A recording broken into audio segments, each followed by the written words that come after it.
Hello, hello. Welcome in, piggies. We are playing the game I've been so excited for uh, this whole month. Monster Road Trip. I've been waiting for this game to come out. And it came out last week. And I've been uh, waiting to play it for so long. I am one player. Prank Master? What? Oh, I'm so excited for this fucking game. Road trip, yes! Baka, once I unlock it, do you want to play the Prank Master version with me? Oh my god. I'm so fucking. This is gonna be a little different from Monster Prom and Monster Camp, right? Because they said that there's not gonna be like the dating aspect of it is not focus here. So I have no idea. I have no fucking clue what this game is about. Like, I know that it's a road trip. That is it. Hell yeah. Yes! Hell yes! I'm so excited. Okay. Summer's coming to an end when Polly and Scott are prank masters. Planned road trip. The whole thing was bound to go off the rails. This is prank masters after all. Scott, werewolf athlete who compensated for his rather small brain with a stupidly huge heart. Poltergeist, a party ghost with an insatiable hunger for all the wrong things. As long as I get to hang out with Polly. I know, right? These two are so cute. Oh my god. Okay. Oh, there's a DLC where I can play as Zoe. I haven't bought it, but it will be my usual zombie girl. Hey, Pump, welcome in. Look at her cute little dress. Oh my god. Oh, and they have a streamer version. Like, you can turn on streamer version and it makes all the music like like you won't get a copyright strike on it. Which I thought was cool. Let's do lo-fi beats. I listen to lo-fi like almost every day. Look at how adorable this. I'm just gonna be like gagging over all the cuteness the whole time. Was this road trip a dangerous idea? Yes. Was it poorly planned? Yes. Did we do it anyway? Fuck yes. For in the end, we were young and unafraid, and we were ready to start. Oh my god. Okay, hype, magic, mind, money, soul, and stamina. These are different stats. You just start with 10. Oh, I guess they don't do a quiz at the beginning like the other two games. Animal Sanctuary, unknown, soul, and stamina. Magic, mind, minus money. Let's go to the Animal Sanctuary. Holy, can I stick my head out of the car? Scott, this is a convertible. Your head is always out of the car. Whoa. Oh my god. Welcome to the Animal Sanctuary. It even has a petting zoo. There are dogs, cats, goats, bunnies, alpacas, ducklings. It warms your heart to see so many animals being loved and cared for. Surrounded by all this wholesomeness and fur, what do you want to do? Polly, I've been meaning to ask you. How do you road trip? There's no shame in asking, Scott. Let me explain. All of us share 6 essential resources, and we need to manage them wisely to keep this trip afloat. So we need to be careful because the choices we make during the trip can affect these resources. And if one of them depletes completely, we can kiss the road trip goodbye. Oh, she looks so sad. I get it. So our goal is to avoid running out of any resource and keep road tripping forever. No, the goal is to reach one of the 6 destinations every road trip leads to. I have this travel guide that explains how each destination requires us to hoard a different resource. I wonder how much fanfic this has already. Oh my god. Do you want to look up fanfiction when we're done? Ah. You can check said guide whenever you want. Okay, click on the destination tab to the right or press E. Ah, okay. So 6 destinations, and each one requires a minimum of 25 of each resource that's assigned to it. Interesting.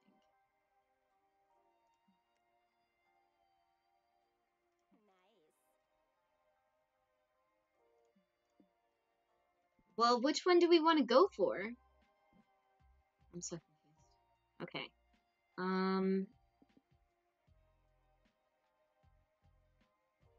Guess which resource you'll lose, you'll always gain. Okay. I dare you, Cersei. Look up the fanfic, then you can share the links for researching purposes. Okay, I will. At the end, once I finish the first round, I'll look up some of the fan fiction for Polly and Scott. Oh my god.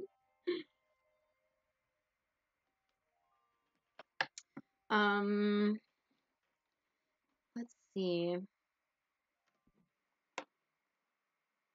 Let's go. Let's go for soul. Let's go for the one that requires soul. Today we read fanfics on stream. Oh my god. That's scary enough. You're checking the place out, booping snoots with all sorts of cute critters when you run into a familiar face. Oh hey, are you guys volunteering at the sanctuary too? This is one of the coven ladies, I forget her name. Oh, hi Faith, we'd love to. Do you have animals who could use some voluntary / friendship? Sure, why don't you spend time with old Major? He's getting up there in years and could use the exercise. Woohoo! I love you, old Major. Let's play some fetch. Last one to the dog park has to throw the frisbee. Polly, you can brush Annie the alpaca if you want. She's a very sweet girl. I'd rather brush your alpaca, if you know what I mean. No idea what you mean, honestly, but I'm gonna guess it's a sex thing. It usually is a sex thing with you. You betcha! Well, I'm kind of working right now, but maybe we can brush alpacas when I go on a... Oh, hello? Fuck yeah, boo. Text me when you're free. And you, Cersei, what if you hang out with Colonel Grumpo? Faith takes you to the ugliest, grumpiest cat you've ever seen. If cats had phalanges, this one would definitely be giving you the finger. Ew. Oh my god. Colonel Grumpo was rescued from a really bad situation. He has trouble trusting monsters, but I promise, there's a sweet boy under all that radiating heat. Hate. Have fun.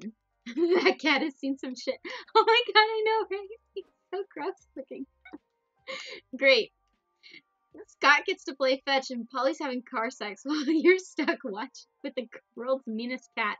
Oh well, maybe it will be okay. Wait, did Colonel Grumpo just steal your wallet? How? You didn't even see him move. You better get on this cat's good side before he does something worse.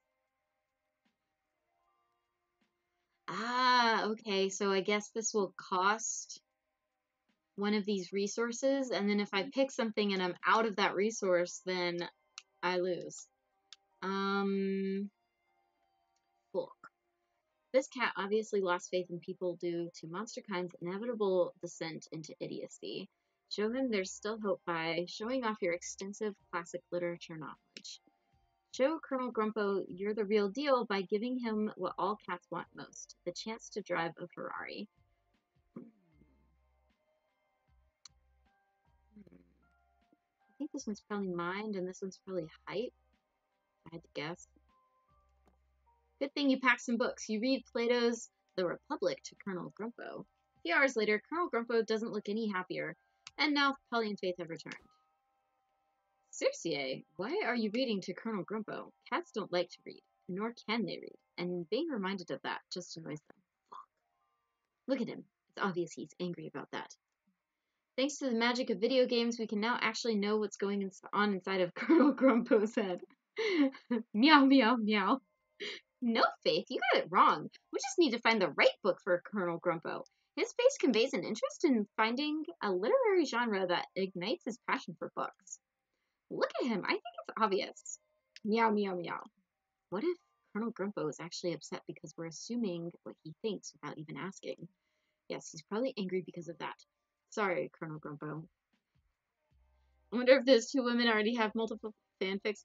Uh, Faith and Polly, there's always at least one, okay? There's always at least one. I'm positive that we can find at least one Polly X Faith fanfic.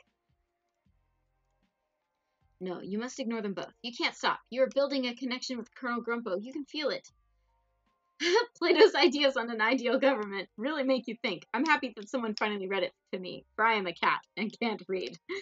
I guess we must accept that we might never know what goes on inside Colonel Grumpo's head, and that's okay. No, you know you got to Colonel Grumpo, even if it was at the cost of -2 height, out of being a big nerd. You gain +2 soul from this selfless act. Okay. Interesting. Okay, so the choices I make will deplete the resources. And I can try and guess which resource will be depleted. My guess was way off. But I have... maybe it's like opposite? I don't know. I don't know. This game's totally different. Can't read, must be a Yu-Gi-Oh player. Oh my god. +1 height, plus money, minus money.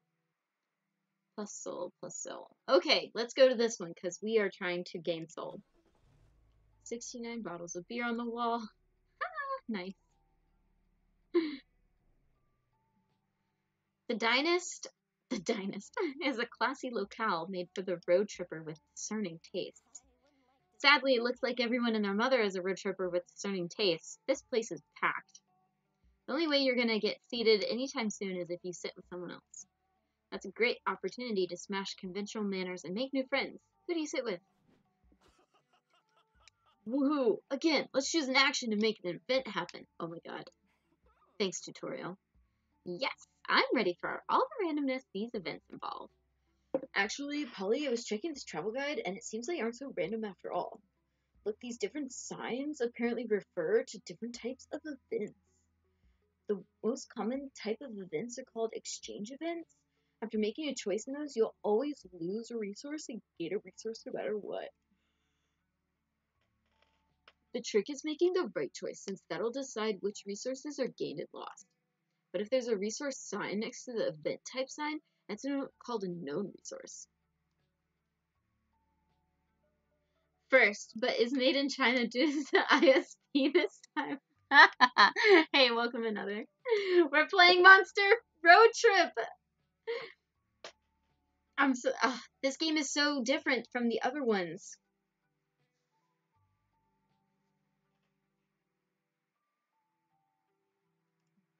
It means that a resource is guaranteed to be affected no matter what our choice is. If the sign is positive, then the resource is guaranteed to be gained. If it's negative, then you know you'll lose it. Like, for example, if we see an action with this sign, we know we'll lose money here. Our choice will only determine which resource we'll gain. That's not so bad. If we know losing or gaining a resource is unavoidable, we can be strategic about it.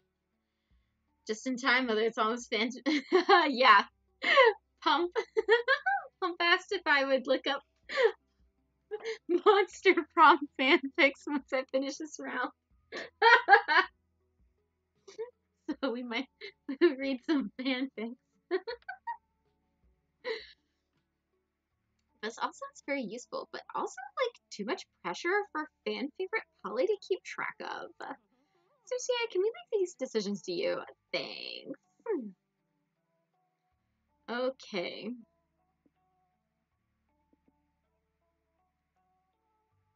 Who do you want to sit with? The poor soul waiting for the blind date. You all sit down with a nervous lich. Hey, bro, I'm Scott. Is this seat taken? Huh? Hi, Scott. I'm Ernest, the avaricious. And that seat is actually being taken by my date. Oh, okay. When's your date getting here? Any second now, I'm sure. Her name is Mindy. We were set up by mutual friends to go on our first date today. Aw, congrats, Boo. How long have you been waiting for her to show up? About 3 hours. But surely there's good explanation and she's on her way, right? Oh, would you give me a second to talk to my friends privately? Oh, sure. Definitely not rude of you to sit at my table uninvited, then exclude me from the conversation. Guys, Ernest's date obviously isn't coming, and it's really bumming me out. We gotta help him. Okay, we need a plan. Let's do a huddle about it. Wait, we're already doing a huddle. I'm out of ideas. Don't worry, I've already got a plan. It's a wholesome prank time. We're gonna lie, but for nice reasons. Hey, Ernie, guess what? We're actually your date. All of us. Completely forgotten to mention that until now. You're all Mindy? But I thought, actually, you know what? This might just be modern dating culture. I'm okay with this. This is fine. So, Mindy, tell me more about you. Why does your dating profile describe you as a 36-year-old woman and not multiple young adults? I'm sure you get asked that a lot. Oh, it's 'cause, Circe, why is that again? Circe doing all the voices makes me laugh. I'm glad you're enjoying it.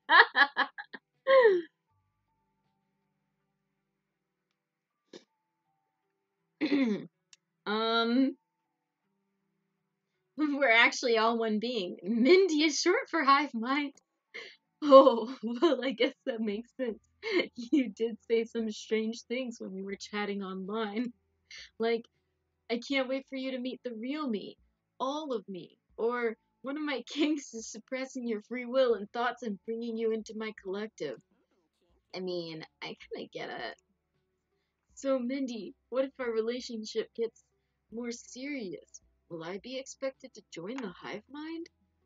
You do you, boo. Just because we gave up any semblance of our identity and personal sparkle doesn't mean you have to. No, no, I want to. I'm tired of being in charge of my own decisions. Oh my god. I spent 59 gold bars on Uber Eats last night. I'm a wreck. Please, recruit me. If you insist. We just all gotta stare deeply into each other's eyes for 3 hours without blinking. Go. You do it. You start to lose yourself in Polly, Scott, and Ernest's eyes. It's mesmerizing. So mesmerizing, in fact, that you forget to wonder how you're maintaining eye contact with 3 different people at once. Your sense of self is slipping away. You were once 4 separate beings, but slowly you become one. You are all Mindy. We are Mindy. Thanks for the fun date, you all say in unison as you leave. You lost -2 mind and -75% of your individuality, but at least you got +2 soul for cheering up Ernest.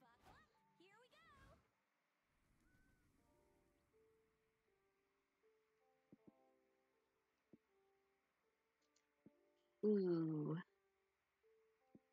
dungeon. Hell yeah. Oh no! Why is the car stopped? Whoa, I'm getting dizzy watching our resources go up and down. Yeah, man, is it even possible to know when we're losing or gaining beforehand? Dang, we're doomed. Put something on the radio. We may fuck up this road trip, but at least we'll fuck it up while having some fun. Okay, welcome to our humble I'm just expecting Circe to JoJo. I've never watched JoJo. How would I know? I don't know what a JoJo voice is. Welcome to our humble radio show, where our guests give narratively convenient road trip tips. Today we have road trip survivors Cormac S. Thompson and Hunter McCarthy. Guys, what can you share with our audience? Let me start by saying the number one cause of road trip related deaths is not properly understanding how to manage resources. Ah, yes, the dreaded 6. Most unexperienced road trippers think that they behave in arbitrary ways, but that's simply not true. When you're making choices on the road, you have to look for little cues to infer what resource you'll be losing or gaining. Money might be the easiest one. Are you buying or renting something? Money down. Hiring someone? Money down. No JoJo, damn no culture. Listen, I watched like the first 2 episodes of JoJo, and I was not that into it. But beware, sometimes the solution doesn't obviously involve buying something, but it involves using expensive stuff you may need to rent or buy. And what about magic? The mysterious substance that fuels our cars. Magic is tricky because sometimes you'll need to use it for spells, summoning, and curses. But that will mean lowering your magic and risking an empty fuel tank. And getting magic up can be quite hard. You can find a gas station, or you may need to resort to performing sacrifices or colluding with strange, powerful entities. You know, classic road trip stuff. Our time is up, fellas. Let's discuss the other resources in future episodes of everyone's favorite radio show, Convenient Exposition. Whoa, that was stupidly convenient. Scott, did you take notes? Nope. Well, I hope Circe did at least. Otherwise, we're truly fucked, and not in the good way.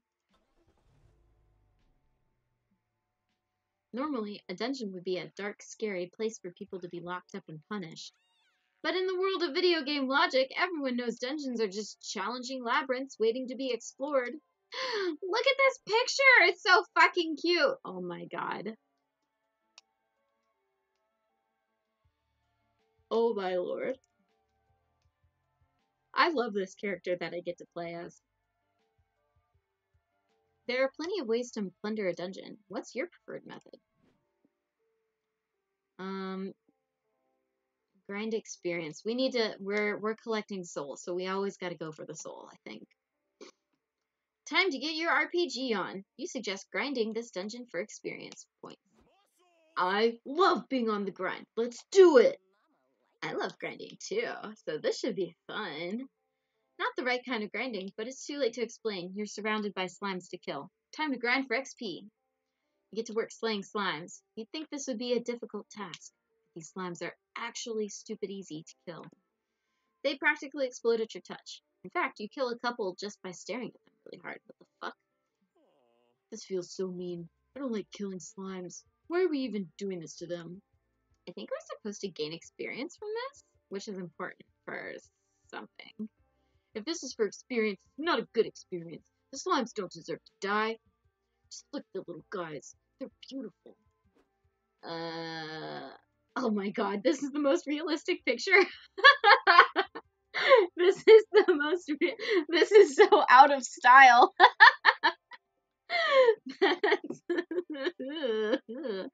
That's a matter of opinion. Ugh, you're right, Scott. This is cruel. These slimes were just chilling in this dark, homey dungeon before we started slaughtering them. You stand around contemplating your heinous actions. Slime in front of you throws itself onto your sword. No! Stay with me, little slime bro! Let me heal you with the power of my hugs! Scott hugs the slime so hard it explodes. Oof, the price of never skipping arm day. They don't get it. Why don't they even try to protect themselves? I think these slimes have gotten so used to adventurers killing them for XP, they've evolved to think that their only purpose is to be killed for XP. That's terrible. Can we try to teach the slimes the new ways of life so they won't exist to be slaughtered anymore? That sounds more fun than tediously spilling slime blood all afternoon. How do you improve the slimes' lives?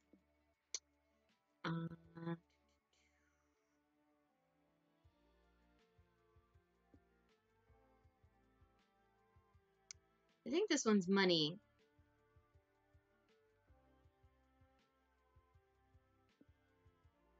This one might be stamina?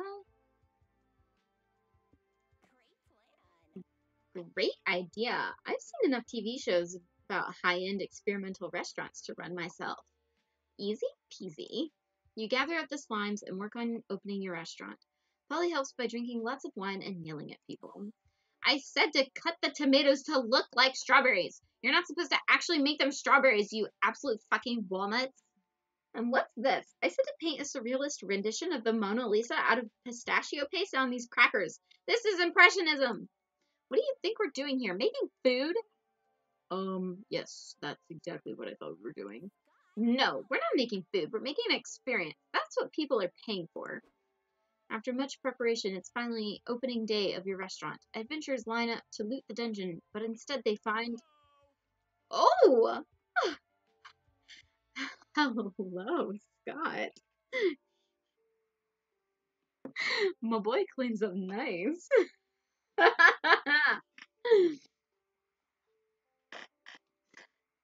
just want to appreciate this for a second. Welcome to Le Donjon. I'm your waiter, Scott. May I recommend the animated skeleton crisps for your first course? They're very yummy with our mulberry wine. Scott, the 86 mulberry wine? Someone, not me, drink it all. And if anyone says it was me, they're fired. What the hell's going on here? The adventurers ask. We came here to slay the Elder Dragon boss, not have fine dining. Cersei's being sussy. Listen! Look at him! You can see his little waist.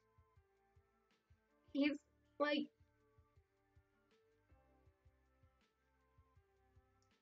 He's looking good.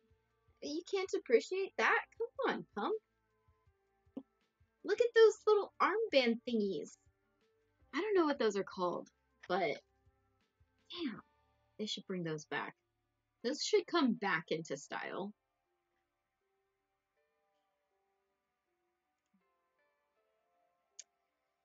Ooh, speaking of that, we're running a special on the Elder Dragon Tartar and entree. Comes with treasure hoard gold shavings on top. You fail to make a profit. In fact, you lose -2 money on the ingredients. But that's business. Le Donjon's opening day is still a great success. We made RP Guide's top 10 dungeon restaurants of the year. I'm so proud of you, little slimes. Now it's time for us to go, but we'll leave you in good hands. There's one slime who has proven themselves worthy of wearing my head chef hat. It's, well, to be honest, you slimes all kind of look the same, so I don't know. I'll promote this guy. Good luck. This has truly been an experience worth gaining. You earn +2 soul.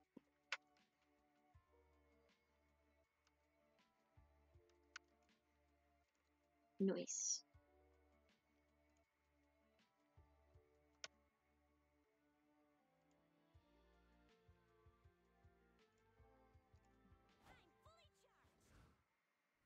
Okay, now it's... Okay, last thing, and then... I want you to stay up. And then pit stop. Whatever that is.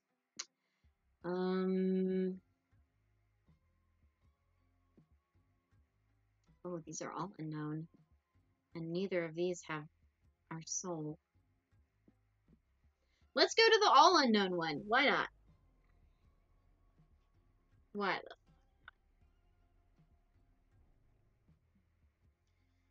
Where do you stay when you're too cheap for a real hotel, but too fussy for a regular motel? Here, apparently. This place is full of class, charm, and poise. 3 things you've always lacked. Which means tonight is the perfect night to cosplay as a rich, fancy person. What do you do? Prank call front desk. Visit the bar. Or explore the amenities. What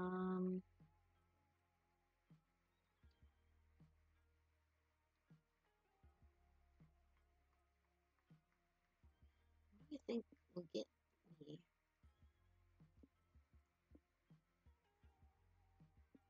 The fact that they explained what this is makes me think that there are some events that are not exchange events. I'm very eager to find out what those are. Let's prank call the front desk. When in doubt, prank it out. You tell your friends your plan to prank call the front desk. Nice. Where's the prank here, Cersei? We could call in a fake bomb threat. Fake bomb threats are fun. Bomb threat. Woo! You spend the next 20 minutes explaining to your friends why fake bomb threat is not a fun idea. Now that you put it like that, I can see why calling it a fake bomb threat may not be fun. It really makes me reconsider the last 4 fake bomb threats I called in last month. I've got it. Let's call the front desk pretending to be the town mayor. Tell them all motels must now provide complimentary rare steaks to all the guests. Okay. You guess it's still a better prank idea than the fake bomb threat, so to the prank phone. Front desk speaking. You're the mayor, you say? Well, that's weird because I'm actually speaking face to face with the mayor right now. Oops. Did you tell them about the rare steaks yet? Wait, you say you have the mayor on the phone? Ask the real mayor. That's fascinating. Put me on the line. Oh, this should be good. Greetings, me. Using my big politician brain, I've deduced that you're a version of myself calling from the future. Finally got the Pokemon game running on PC. Nice. You got the Switch emulator up and running. What do you think of it so far? Sure. Wonderful. You must be calling to advise me on if I should take the hefty bribe Fancy Motels offered me to demolish the public park to build a golf course. What? They offered me a lot of money, and I do like money, but I suspect their plan is a bit unethical. So, future me, based on your inside future knowledge, should I take the deal?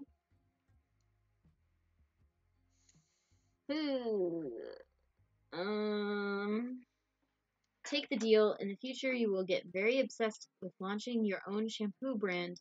I'm sorry to say this, but shampoo trumps ethics. That might lose me soul, and I don't want to do that. Don't do it. In the future, scientists have discovered karma is very real, and we need sweet karma points if we want to fulfill our dream of reincarnating into a robo-dinosaur. It's not running perfectly on my old bad laptop, but at the same time, I have everything ready to pass on to PC for some good mods. Ooh, nice. A week later, the mayor sends a letter to your car. No idea how he managed to address a letter to your car, or why they knew that would work, but just roll with it.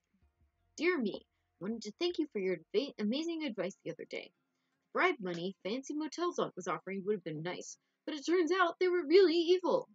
Not only were they underpaying their employees and sacrificing 5 random guests to an Eldridge motel god every Sunday. Every Sunday? Oh my gosh. But I learned they weren't even disposing of the bodies afterward in an eco-friendly way. The horror. It's a good thing I didn't get tangled up in that. I bet we got so many karma points toward being reincarnated as a robo-dinosaur.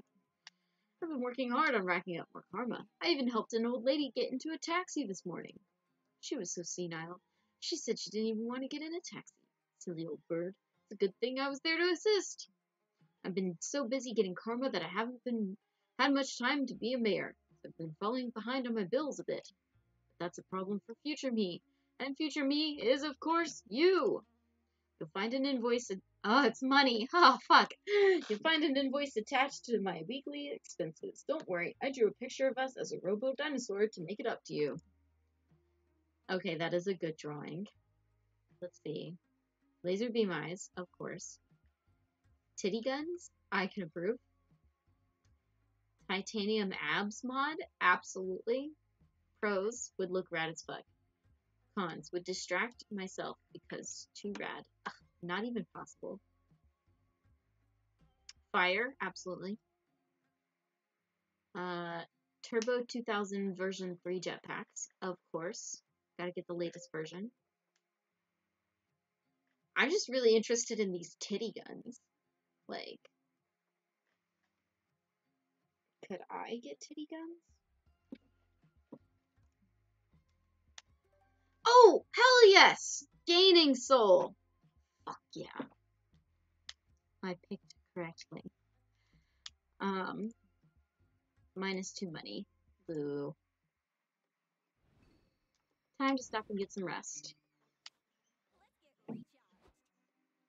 Ugh. Finally, a place to rest. Even the spectral booty needs to do some sitting after so much shaking. The guide says there are several rest stops like this. We should be able to reach one like once a week after visiting 4 locations or so. That sounds good. Let's go chill on those benches, Scott. As your friends leave, you realize you don't want to rest because you're utterly addicted to making choices all the time. And this rest stop is no different. You quickly assess the 5 things you can check out around here. I'll take a picture of the Pokemon game. Ooh, nice. Yes, put it in the Discord.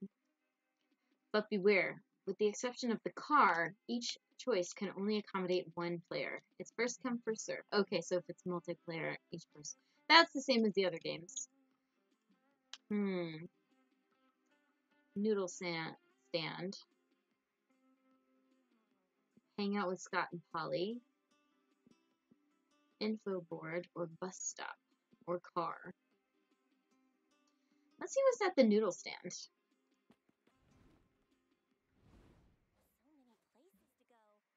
Bartering stand where you can barter with little trinkets and manage your resources a bit. Ooh, nice. Once it loads. 8 frames a second? Oh my god. That's like a slideshow.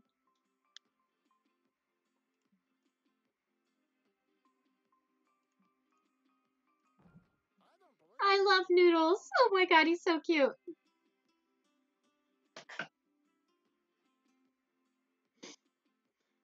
I swear, Sergey, I'll have your money soon. I just need more.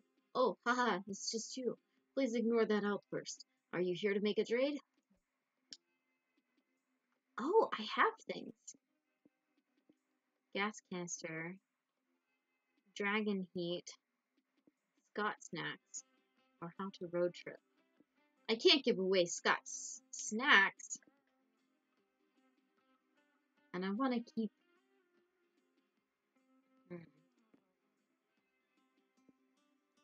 Inflatable boyfriend. The truth. Primordial soup or stonks. Let's get stonks. Oh, good. That, boosted my money a bit. Did a bit of configuration and it's now 27 frames. Oh, gosh. Thanks for stopping by. Tell your sleep paralysis demons I said hi.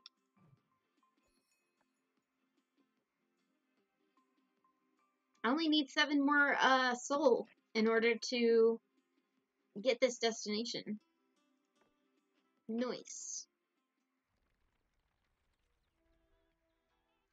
Week 2. Let's go.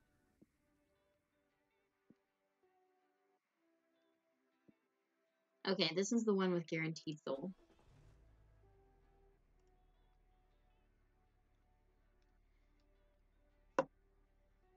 I'm focused on getting to a destination. I'll do a bit more like exploring and fucking around once I'm a little bit more familiar with the game.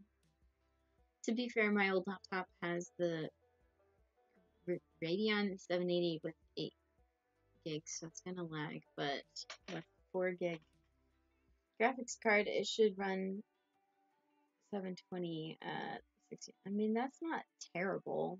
It's still potato, but yeah. That's okay. My computer is a potato too.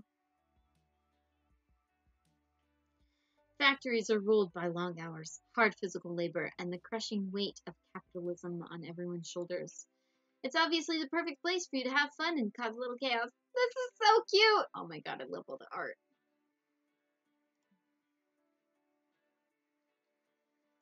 There are rows and rows of conveyor belts staffed by workers assembling something. How do you participate? Hey, wait a sec. The event type sign looks new. Yeah, according to the travel guide, that sign means this is a quantities event. They work a lot like exchange events. We always lose and gain equal amounts of resources, and we have to guess which resources are tied to each option. The main difference is the amount of resources that are affected by each option differ. They can be affected a bit, some, or a fucking lot. Scott, you never swear. That's how the travel guide phrased it. Dang. So that what this foul-mouthed travel guide basically says is we can choose to play it safe or go bonkers.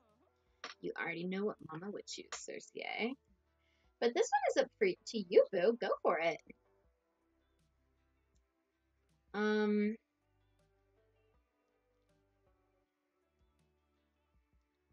Well, do I want to test it out? The new type? Or I want to make sure that I get enough soul. So I'm going to continue getting soul until I have the necessary 25, and then I'll fuck around a bit more. You and your friends crash a union meeting. It seems all factory workers have turned up to list some complaints to tell the factory boss. Let's tell the boss we won't work weekends anymore, says one work. Oh, that's not Polly's voice. Let's tell the boss we won't work weekends anymore, says one worker. I've missed so many good TV show premieres. Let's demand better snacks in the vending machine, says another. I'm sick of off-brand potato chips and candy bars.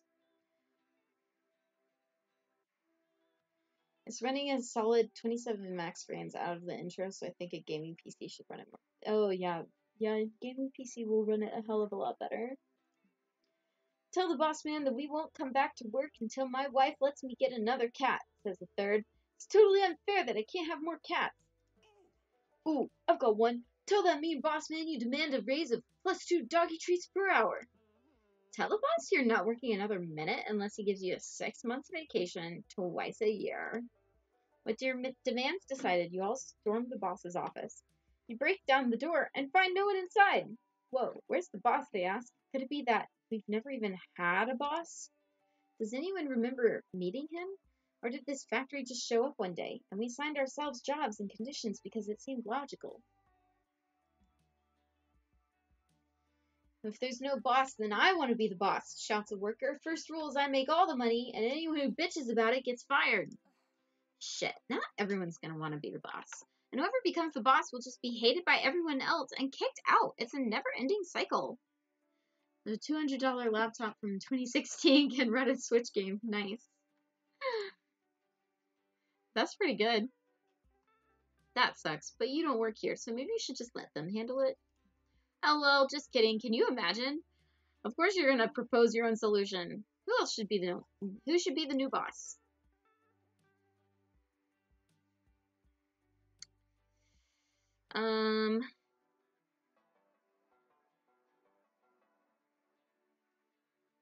You need no bosses. Fuse the consciousness of all the factory workers into one being. Proletariat, the working class. Good idea. Karl Marx once said, workers of the world unite. This is obviously what he meant by that. Yep, totally. You lose magic performing a spell to connect all the workers' consciousnesses. Whoa, say all the workers in perfect unison. What? What happened? Where are all my individual thoughts and feelings? All gone. You won't miss them, will ya? They were probably already ground out of you by the mind-numbing assembly line work anyway. Hey, good point, says Proletariat, the working class. Wow, this is incredible. We were so divided, but now we are all one conscious. The class consciousness. This is really, this is the second situation where we've become a hive mind. In this form, we can finally seize the means of production. Yes. Cool. What are the means of production exactly? Whatever it is, proletariat seizes it out of thin air and uses its newfound powers to turn it into a pair of kick-ass katanas. Thank you for your help, friends. With our powerful unity and these dope swords, we can take down monopolies everywhere. Farewell. Posted the picture, and so far it don't look bad. Nice. I'll look at it later. Proletariat assembles itself into a huge communist mecca and leaves the factory. Wow, I wish them the best, but I also feel like class disparity is a bigger issue than can be solved with mecha battles between the proletariat and monopolies, you know? I don't know. At least the katanas were cool. The katanas were indeed so fucking cool. +2 soul. Nice. I've got 20. I'm almost there. Shady property, secret government lab. Obviously, when there's a secret government lab, we've gotta go. Oh, it's time for our favorite radio show. Convenient Exposition. Hey, Polly, look what time it is. Oh, fuck yeah. Put the radio on, Circe.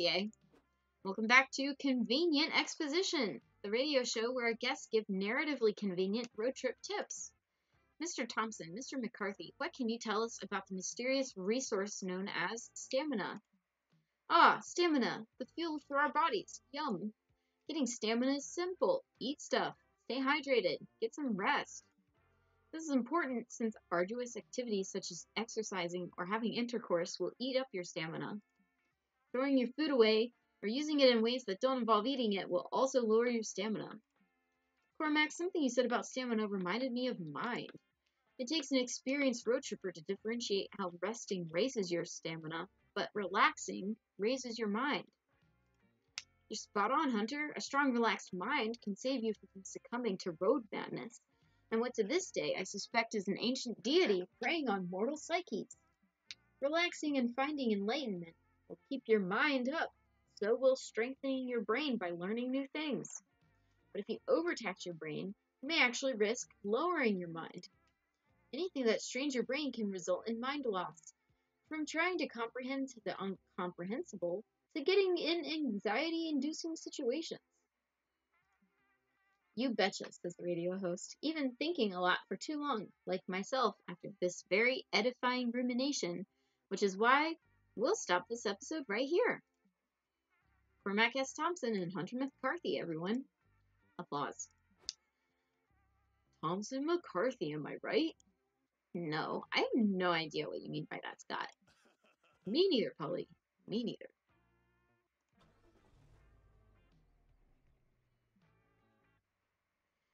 Are you a government conspiracy theorist? Well, you're about to be. So now I can get the modded Pokemon games? Oh, nice. What kind of mods are you going to add, Pump?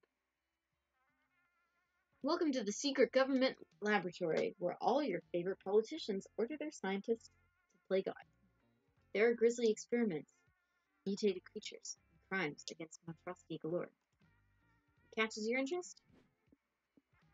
Scientific tests gone horribly wrong, or check out weird cloudy tank with a menacing silhouette. Obviously, the menacing silhouette. You're wandering around the lab when you find a huge cloudy tank in the back surrounded by warning signs. The sign says, beware of sex amalgamate. Handle only with hazmat suit and post-nut clarity. What's sex amalgamate? Post-nut. Let's read these notes and find out. The sex amalgamate was discovered wandering the woods, screaming incoherently and setting occasional fires. First, I'm going to download Pokemon Brilliant Diamond and add the RTX tracing and better sprites with animations for one if it's out already. Okay, so it's just like animation improvements, I guess. It excretes pure sexulfate, the chemical that makes something sexy. Cool. With this lucky find, we'll be able to painfully extract sexulfate from the creature for the rest of its short and miserable life. What could go wrong? What does it say after that? Ugh, it's mostly ketchup stains on the last pages. Scientists probably eat fries on the job too. You say there's a weird, sexy creature in this tank? It smells familiar. Like lighter fluid, hairspray, and angst. Is that... Ugh. Oh my god, it's Damien! Oh my god, it's a lot of Damiens, like, melted together. Ew. Wait. Hold the fucking phone. You're telling me that these scientists discovered a creature that's basically the mutant pinnacle of pure sexiness? And it looks like Damien? Shut up, sup, noobs. This is bull. Why Damien of all people? I'm the fan favorite Polly. I've got the bodacious bod and the ass that won't quit. I think I can actually play online. Oh, like with other people. What? Oh, how cool would it be, like, to play Pokemon with other people? They should make a multiplayer Pokemon. Poor little abomination. We should free him. He deserves to live a full, sexy life. I guess that's true. Poor Multi-Damien. Your pussy was just too poppin' for this world.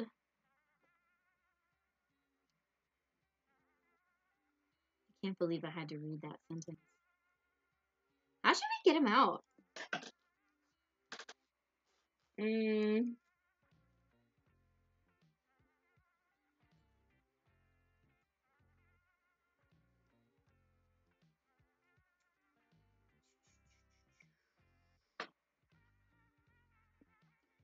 Art of Deception.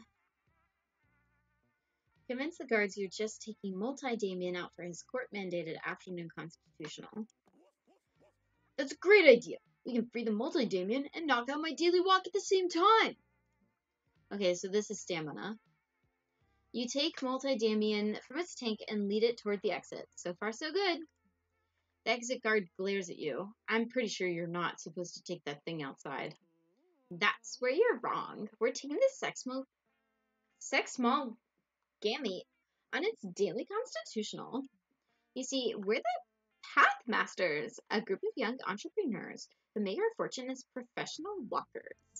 Our motto is, a stroll a day keeps existential dread at bay. You're professional walkers? That's a real thing? Sure is. Taking a daily walk is really important. It clears your mind, and it's great for your legs. Hey, Bon, welcome in. We're playing Monster Road Trip. It's brand new. Does the sex smalgamate even have legs? Isn't it just a big pile of red, gooey flesh and sexiness? I see at least 1 foot and one very sensual leg and fishnet stocking, both of which are looking a little under-exercised, in my professional pathmaster's opinion. It still seems fishy, but I admit I'm a new hire and didn't really pay attention in training, so this very well may be fine. I'll let you go if you can pinky promise that you're not actually going to break the sex smalgamate out of its cage and never return it. Deal? Ooh. Deal. It's a pinky promise. No, Polly, that's too far. You can't break a pinky promise. Seems very interesting. I know, right? Oh my god. I can't believe they did this to Damien. It looks so funny. Don't worry, Scotty. I actually used my thumb. That means the promise isn't real. Oh, gotcha. It's very different from the first 2 games. Oh, I thought it was going to be stamina, but I guess it's mind, because I lied. Devising these convoluted professional walkers' lies may have cost you mind, but you gain soul for helping Multi-Damien escape.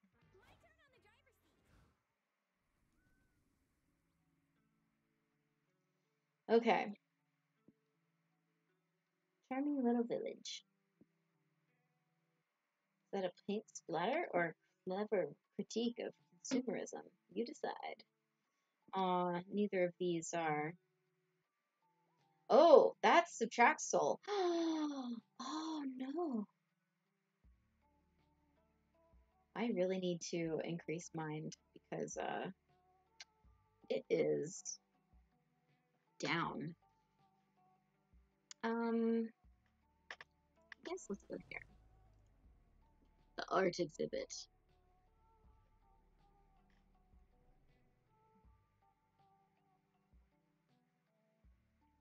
Oh, my throat is like dying from all this talking.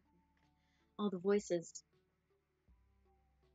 Art is beautiful. Art is emotional. Art is a raw, unfiltered exploration of the monster condition. Art is apparently painting a white stripe on a blue canvas and charging $40 million for it. It's time to get cultured. What do you do at the art exhibition? Ooh, display my own art at the risk of potentially losing soul. Well, all of these, I guess, could accidentally lose my soul. But this has a chance of at least gaining mind, which I really need. You tell your friends that you intend to display some of your own artwork at this exhibition. Sounds fun. And look, we even hung up a blank canvas for people to draw on. Oh, it's Liam! Hello, friends. Are you also admiring Vincenzo Spinelli's piece, Bianco? I can't say that. This all-white portrait was his last great work before he died. What'd he die of? Boredom? Looks like old Polly and friends are gonna have to put the twerk in artwork. Yeah, let's draw something fun on that boring canvas. What? You can't draw on Spinelli's masterpiece. It'd be a crime against art. Also against the actual law. Don't worry, Liam. Our art will be hella legit. We'll even do our drawings on paper first and pick the best one. well, I'm not going to stand by and let you deface an art piece. Not without my input anyway. Give me a marker. You all take a moment to create your drawings and take turns showing them off. Feast your eyes, plebeians. Blank page. Inspired by Bianco E. I can't say that. It's an expression of ennui in an increasingly consumerist. Ugh. Leon's disqualified for being boring. Associated, what'd you draw? You drew Keith Bloodclaw, your warrior cat's OC, which quickly gets disqualified for having excessive abs. Oh my god, I fucking loved the Warrior Cats books when I was a kid. Did anyone else read Warrior Cats? Just me? Oh man. So, such good books. The drama, the emotion, the catharsis that you get out of those books. Holy shit, there's like 30 of them now, too.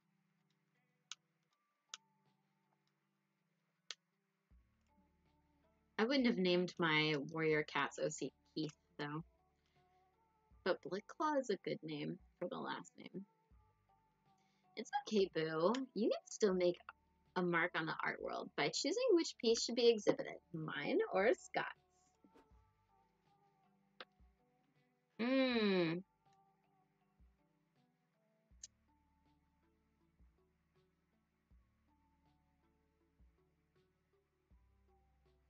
That's adorable.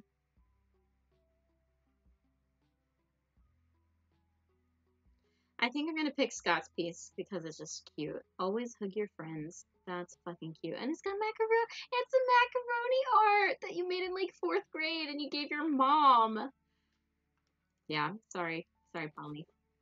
Scott translates his drawing to the museum wall. Immediately, art snobs are falling all over it to discuss its imaginative brushstrokes and clear call to action.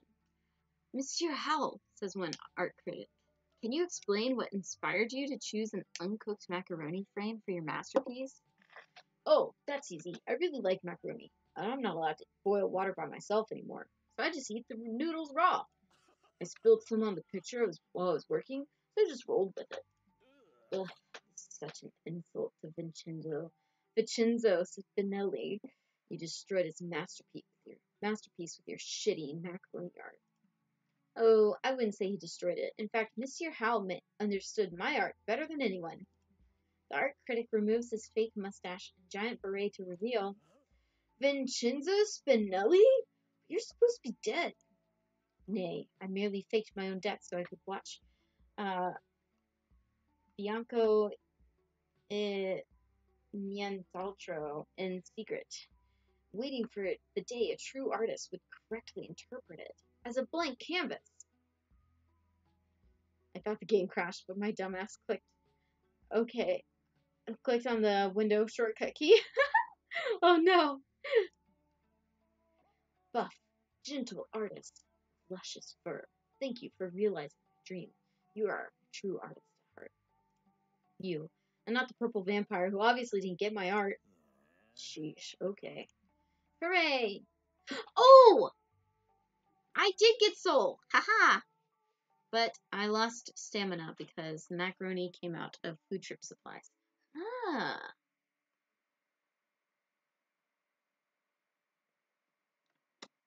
Even with the explanations, I am still very, very surprised by what each thing ends up being. You know, like it's not obvious.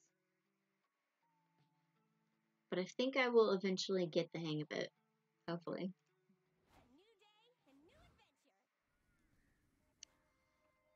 Cookie. Weird landmark. Or go hug a tree, nerd. I'm a nature nerd! Fuck yeah. It's time for our favorite radio show. God, fuck. Turn the radio on. Convenient exposition has started already. We can't miss it. Roger. Mr. Thompson, what were you telling us about hype again?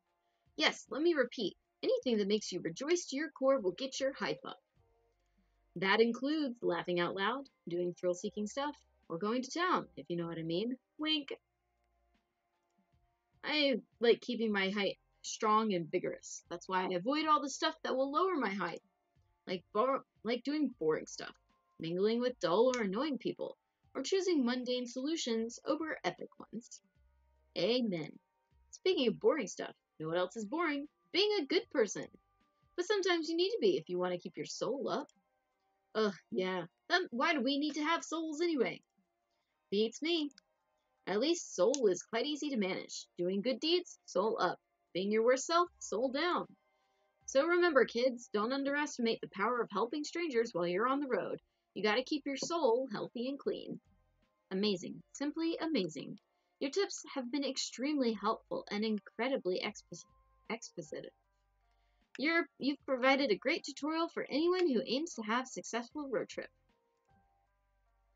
Cormac S. Thompson and Hunter McCarthy, everyone. Whoa, Polly, I think I've grown as a person. Yeah, Cormac S. Thompson and Hunter McCarthy are part of the family from now on. A toast to convenient exposition. Hooray! Preserving nature is important, and no one does it better than national parks. Here you can relax, breathe that clean mountain air, and truly appreciate the great outdoors. Or you can fuck around and be chaotic. Yeah, that's way more likely. In any event, what are you going to do at the park? Ooh.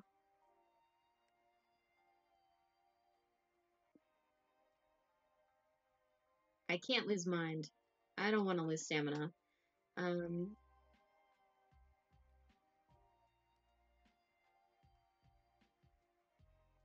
but that might help my mind. I might get mind out of this one. And that's my lowest score right now. You and your friends are checking out that trail map at the information kiosk when a huge moth-shaped shadow blots out the sun. It's Mossman, your fire-loving friend from summer camp. It's Moss. Hey guys, you want to take a hike with me? We could enjoy the tranquility of nature and swap juicy gossip along the way.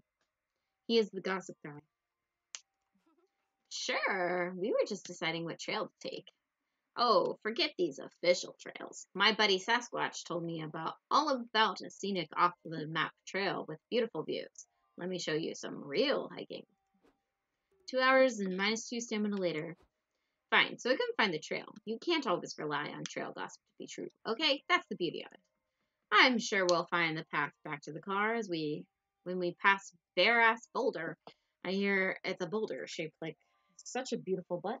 It'll make you insecure about your own butt. Ugh, we're never getting out of here. You guys are gonna starve and die, and then we'll be a group of lost ghosts forever, and I will be so mad at you. No, we'll survive this. We just may need to rough it for a while and get my tie muddy. Let's start by making a roaring campfire. Okay, do you want to start by burning this map? Scott, you had a trail map with you this whole time? Yeah, I figured I'd keep one from the kiosk as a souvenir. Why? Did you want to use it for kindling earlier? For fuck's sake, you make a mental note to strangle Scott later. For now, check his map and figure out how to get the hell out of here.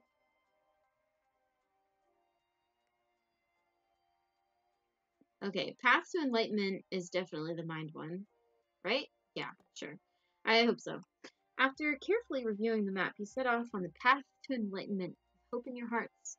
Well, some of you do. This fucking sucks. All this walking's gonna wear out my cute new running shoes. You need to take this seriously. You want to reach enlightenment, you need to let go of your attachments to worldly luxuries. Fine, I'll try. I don't care about my shoes. I don't care about my shoes. I don't... Guys, I think I see the exit. We've reached enlightenment. Nice. Psych, universe. I really do care about my shoes. You run to the trail exit, and you're greeted with a metal turnstile operated by an old man. Congratulations on completing the Path of Enlightenment exhibit, he said.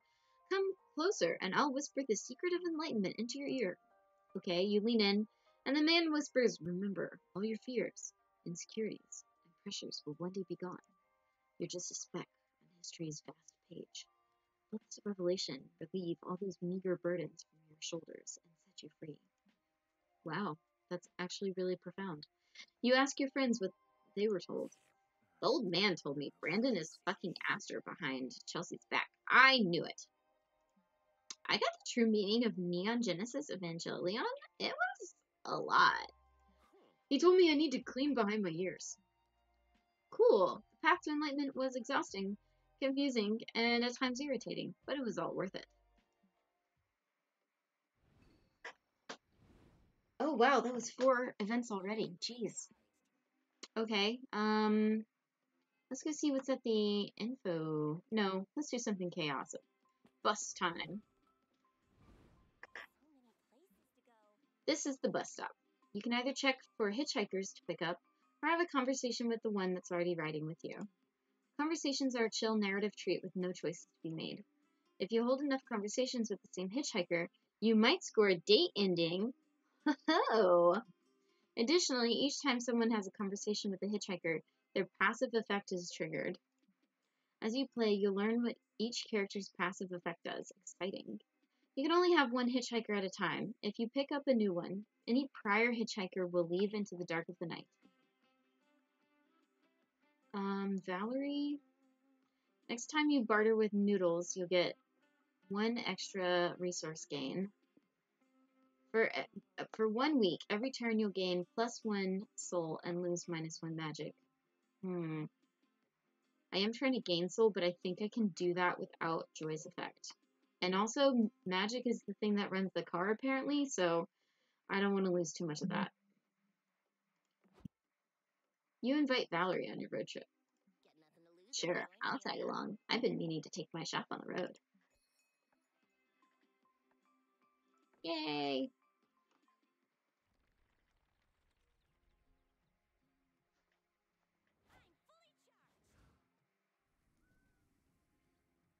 Nice.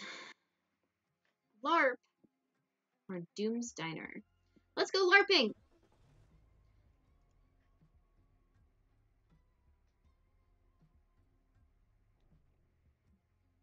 Wow, this LARP is crawling with humans. Real, actual humans. That's weird. This must be one of those areas where the dimensional fabric between the human-monster realms is starting to tear. Strangely, the humans aren't screaming or grabbing pitchforks, which goes against all you know about their thoughts on monsters. They must think you're fellow humans, dressed up for the LARP. Fine by you, their ignorance is your bliss. Since you're here, what LARP activity are you interested in trying?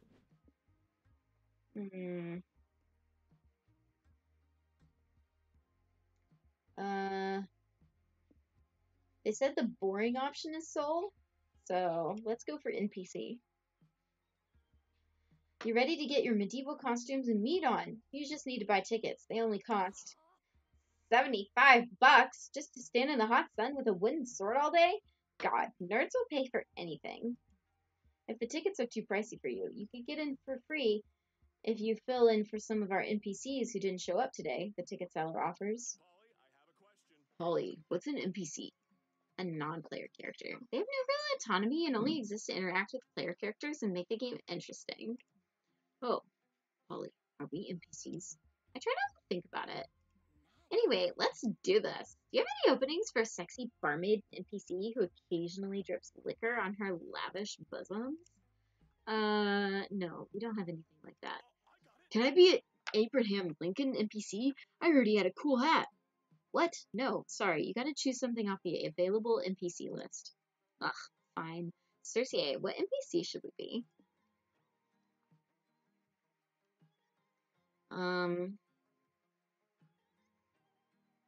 Random NPCs who sit in the same spot all day and repeat the same sentence again and again and again. When interacted with, sounds chill. Merchants who imprint arcane glyphs to imbue weapons with strange powers and can give your sword an edge in battle. Okay, I think this one will lose us mind, and this one will lose us magic.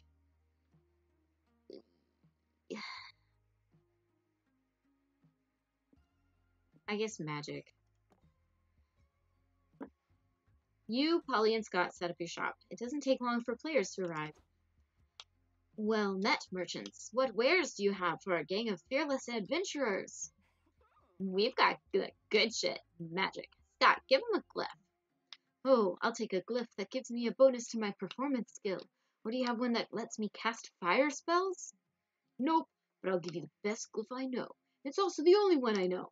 Scott draws an arcane glyph on the vampire's dagger in magic marker. With this glyph, your dagger has gained the powerful skill of Portuguese. Wait, what? Why would you want a dagger that speaks Portuguese? Doesn't speak Portuguese. Silly. Weapons can't talk. Just understands Portuguese now. Okay then. Do you have any upgrades for my sword? I've got just the weapon enhancing potion for you, boo. Watch my alchemy at work. Polly pulls out a jar of mayonnaise and slathers the sword in thick white goo. Voila! Your sword is now imbued with the potion of mayo. It gives your sword the power to taste like mayo. What's the point of that? Think of the joke potential next time you're in a duel. They'll be all like, taste my sword, villain. And they'll be all like, why the fuck does it taste like mayo? Classic. What? That'll be +2 money. You don't need to thank me. They do not thank you, which sucks, because you've spent magic manifesting that glyph and producing that potion. Fucking ungrateful humans.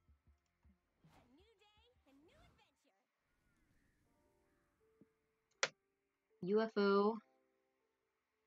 Let's go get the last bit of soul that we need.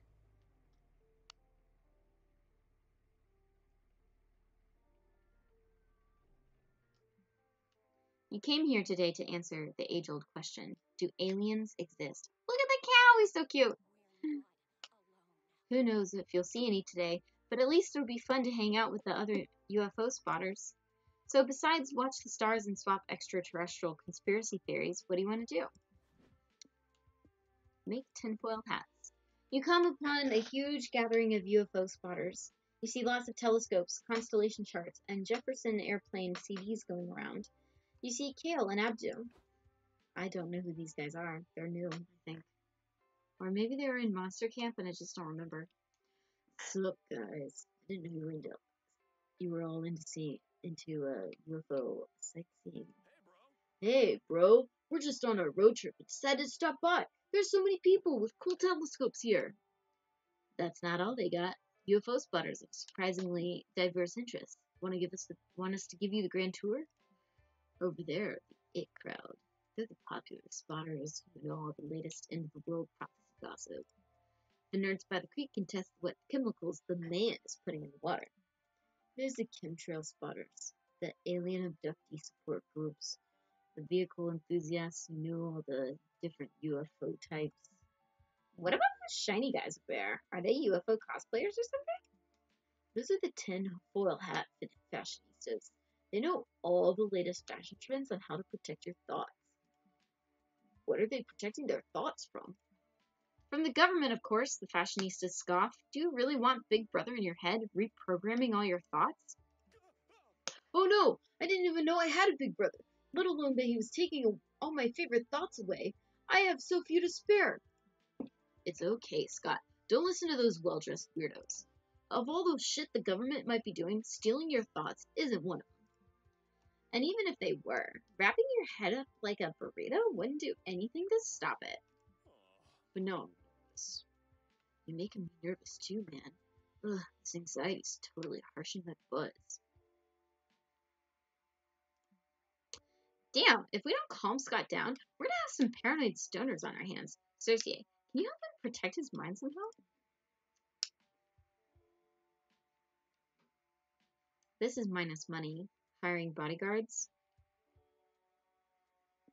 This is probably minus mind. Flooding your thoughts. Flooding your brain with useless thoughts. Definitely minus mind. I've got more money, so let's spend that. You look it up, and there are mind guards for hire. What are the odds? You can only afford the cheapest ones, but it's okay to cheap out on the guys protecting your thoughts and personality, right? You wire -2 money to an undisclosed account. Within moments, 2 beefy Russian operatives parachute to the ground next to you. Oh god, I'm gonna butcher this. Zdrastivistya, comrade.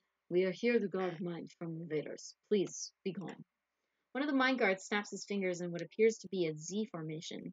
You feel the same, if a little dissed. Congratulations. Mind is secure. We leave now. Done testing the game, so download 4 more. Nice. What? That's it? How do we know Circe didn't just get scammed? We never scam. We prove it. Circe, think numbers. 1 to 500. Now you, Dogman, try to guess number. Oh, man, I didn't know there was going to be a test today. 274. Wow, that's such a big number, Scott. I didn't know you knew so many. Thanks, I've been practicing. So, am I right? He actually is. It's fairly impressive Scott guessed your number, but this is looking more like a scam by the minute. Damn. Well, that is why tests run. Obviously, not completely tuned. Should be calibration now. Dogman, guess again.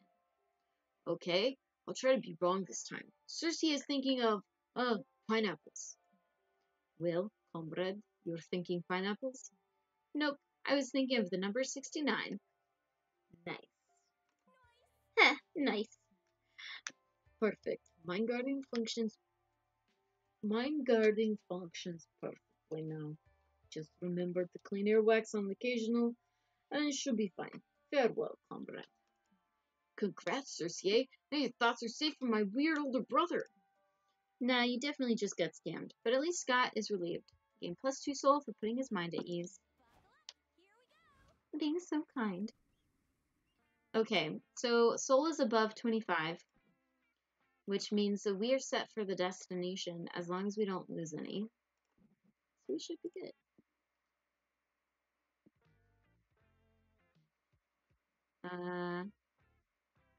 Let's go here. Post-apocalyptic. Blah, blah, blah, blah. I can't talk anymore. I just blah, blah, blah, blah, blah. That's where I'm at right now.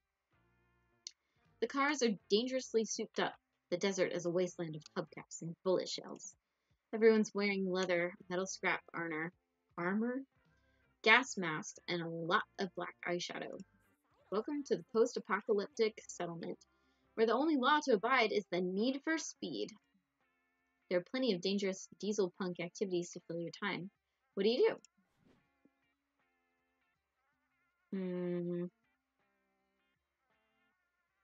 I know that this will lose stamina and gain something else. Any name ideas for next month? Hey, welcome. Thank you for the resub. 8 months. Jesus.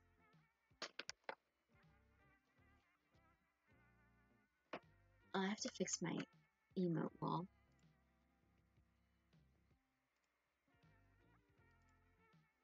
I don't know why it, like, appears down there.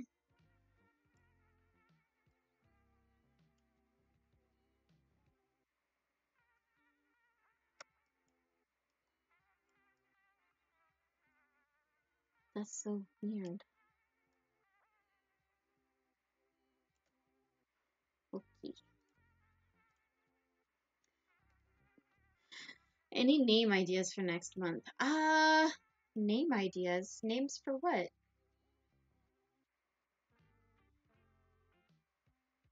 For you?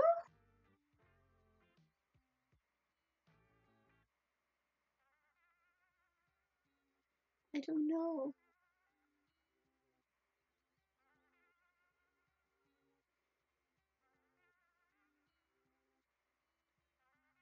I don't know what we're naming. I think the glow up is probably hype. You're surrounded by irradiated people wearing rusty metal prosthetics and war paint. Hot. You feel a bit out of place in your normal clothes, but at least you'll fit in amongst your friends, right? Oh my god. Oh my god. I love their Mad Max outfits. Oh fuck. Holy shit. Okay. I gotta screenshot this for Baco.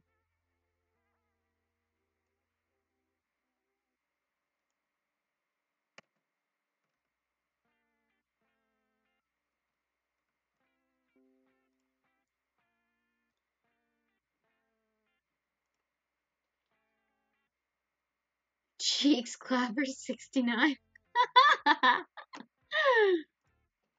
Tell me what you're naming so I know what, like, what name ideas? Just like regular names?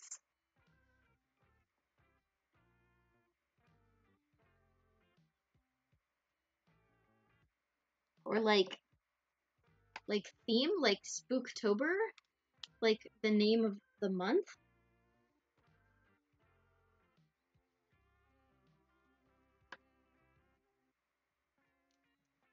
You gotta be specific with these questions, man.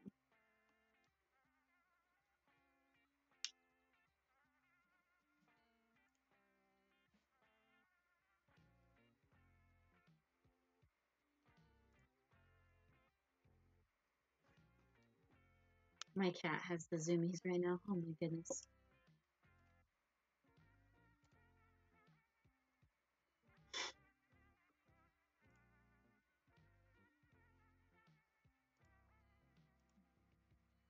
What? Where did you get such sexy road warrior outfits? From our suitcases, duh. It's not our fault you didn't plan for the eventuality that we'd find a road warrior camp on our road trip. I bet we can find someone who can make you cool outfits, Circe. Let's ask those scary bikers. They look like they know fashion. The bikers redirect you to their settlement's leader slash clothing designer. She's oddly familiar. It's just Damien in drag. Oh my god. It's fucking Damien with tits. What the fuck? First the sex amalgate, and now he's a drag queen for Mad Max? What the fuck is going on with this game? Although that eyeshadow do be on point. Like, the gold. Oh, and he's got a ring on his horn. Oh my god. Okay.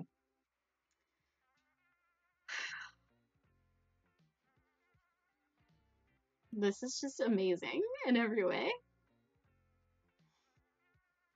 Hey noobs, welcome to my domain. We're making diesel punk apocalypse fashionable again. Hey, Damien! I didn't know you were here. I love your outfit. Thanks. These clothes represent more than my incredible good looks and fashion sense, though. When I put on this dress, I'm no longer Damien LaVey. I'm the queen of the road, head bitch in charge of this lawless utopia. Bro, this game got drip. I know, right? Oh my god, I was not expecting this. They went all out. That's awesome, bro. Do you think you could give Circe her own road warrior makeover? I could, but Circe doesn't just need a new outfit. She needs a total rebranding. Don't be shy, noob. In my domain, you can live out your post-apocalypse fantasy to its fullest. What sort of character do you want me to create for you?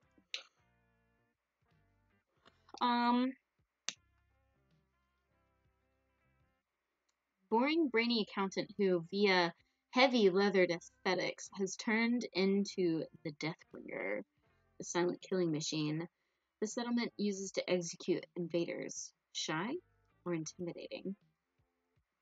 Road bounty hunter who keeps a tooth of every killed enemy as a trophy, and they've murdered so many people they can now rock a fashionable pair of teeth pants. I think I'm gonna go with this one. I like it. If Circe's gonna be boring everyman, the least she can do is hide it behind a wall of leather. Kneel before me, Circe, and leave your old life behind. I dub thee Deathbringer, the queen's personal executioner. Oh god. The queen of the road gives you a gimp suit to wear. It's incredibly leathery and full of zippers in the most unexpected places. Oh no, they're not gonna let me see it? I don't get to see the outfit? Behold, the Deathbringer. I don't get it. Why would anyone need a zipper there? Aw, Scott, my sweet summer child. No, Deathbringer, to the pit.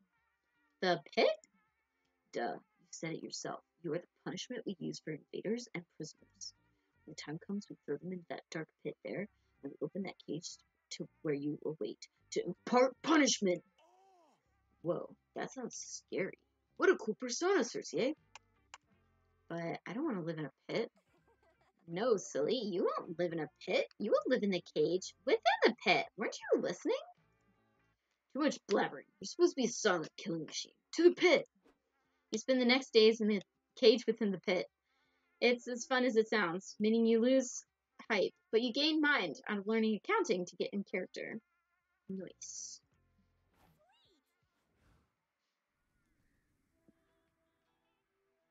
Border of a one-person country or circus. We now know the way to the queen. I'm so happy that I got that scene. Oh my god. Damien in drag was not something that I ever expected. Ever.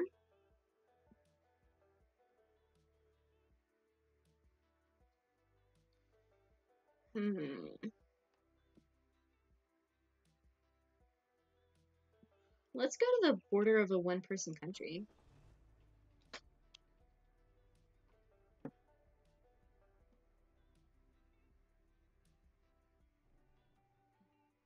Whoa, you had no idea there was another country out here in the middle of the desert. Of course, geography was never your strong suit. Or maybe this civilization is new. Whatever the case, you're hella curious to check out this place. What do you do when you cross the border? My mind's high enough to lose some mind, and we'll gain something else. This country is little more than a cottage in a small field. You walk through the open door and see several important-looking people sitting around a table. Okay, settle down, everyone. I officially call the annual Monster United Nations meeting to order. I'm Balberith, here today in representation of Hell. I'm Ambassador Fishoder, representing the Mer Kingdom. Our nation is happy to test the peaceful political discourse thing before jumping straight into global invasions. And I'm Noodles, representing my country, Noodles Europe. Is there a specific reason as to why we recognize Noodles' sovereign nation as a legitimate country? It's a long story. The short version is we don't want a repeat of what happened the last time we tried to kick him out of the UN. Dee. The rest of the ambassadors introduce themselves. The ambassadors of Belgium, Singapore, Madagascar, and Christmas Island are all present. Bruh, they got the Pokemon Sword and Shield game plus the DLC in one ROM. Now that's a bundle. Ooh, yeah, no kidding. Oh my god. Great. I think that's everyone. So let's begin. Wait a minute, says the Singaporean ambassador. Who are these people sitting off to the side? Hey, bros, don't mind us. We just wanted to listen in. You can't do that, cries the Belgian ambassador. This is a classified meeting among some of the most respected, dangerous leaders in the monster world. Yet, you let Noodles in? You have no idea what war crimes I'm capable of. I don't know why I gave him this accent, but you know what? We're sticking with it. It's cute. Okay, fine. Then we're actually ambassadors of a new country called the Independent Republic of Pranks. Yeah, let's go with that. Sounds made up, but all countries are made up, I suppose. You can stay, but according to diplomatic laws, you can only participate in one point of discussion. To help ease new countries into international politics. You check the itinerary for today's meeting. Which point of discussion do you choose? Diplomatic negotiations aiming to stop Noodles Europe from building nuclear weapons, or international trade treaties. This might gain me money. This will probably gain me soul. Imagine playing for Switch games. Couldn't be me. Paying for things. Oh man. Imagine. Let's go for this one.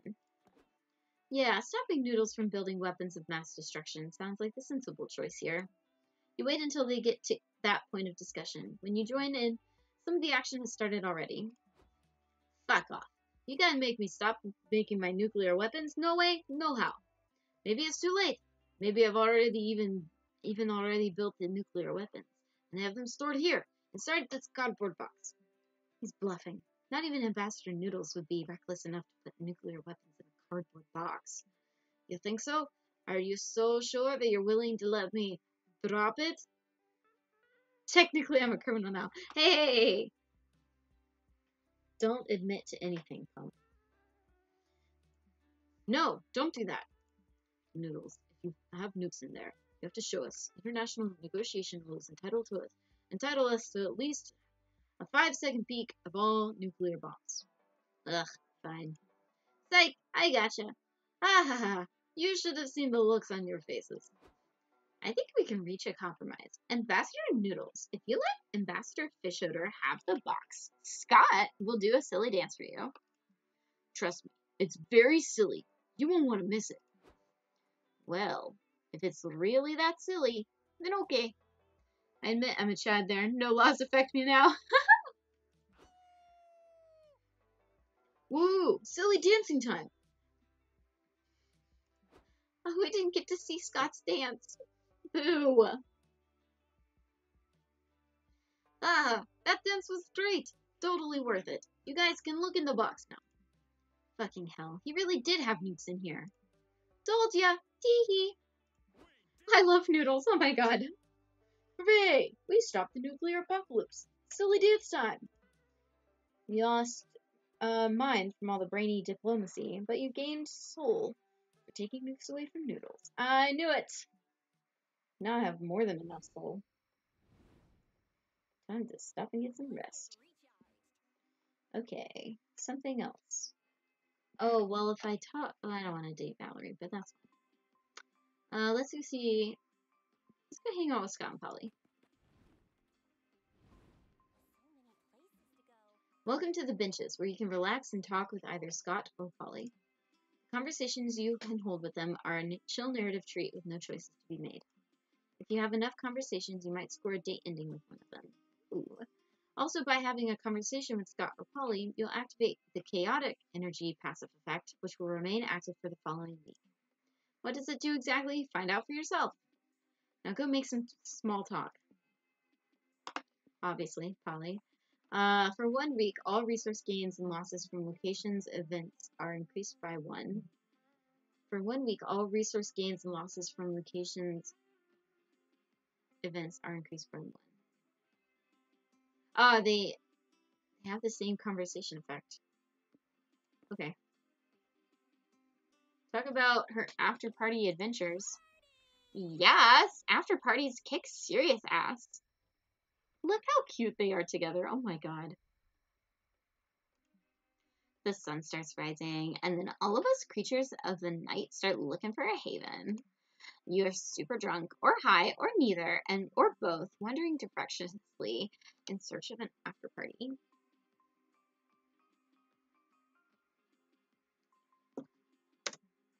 How do you find one, though? There's no trick to it. You either know someone who has a place, or you just go with the flow.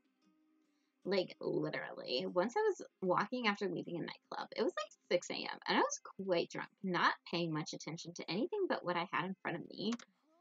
Suddenly, a random door opened. Nothing that strange, just some people that were in front of me entering their house. And so I did too. I had no plan. I just saw a door open and assumed I was going there too, not realizing I didn't know any of these people. It happened to be an after party. When they realized I was sort of a party stowaway, they just welcomed me. Imagine that. Of course, what I did was dumb as fuck. Entering random houses should always be a no-no. I love her face when she says that. But I guess sometimes we get lucky and the strangers end up being actually nice.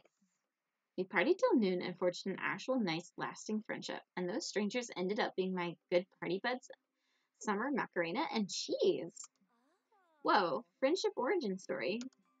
Right? Wild party nights can truly be full of wonders. Join me sometime and I'll show you. Sounds like a plan. Polly spends the rest of the night sharing cool after-party anecdotes with you.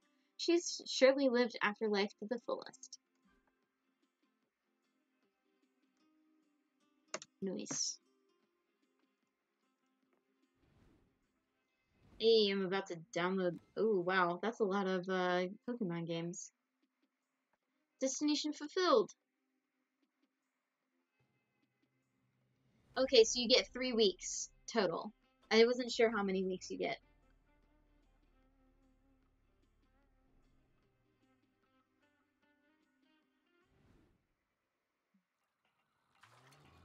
What the fuck?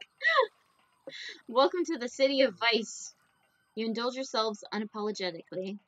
Gambling, parties, crimes, you name it. On the last night, you go all in. So much so that the next day you remember nothing. The hotel room is a mess. There's a ton of random hats, a katana, some fruit, a dragon heat body pillow, a bathtub with a bear. Dang, whatever happened last night, it sure was something. And that wasn't all. Congrats, you've reached a destination. But there's more to it. Every player gets an individual ending. You could end up being a lame loser, just okay, or the MVP.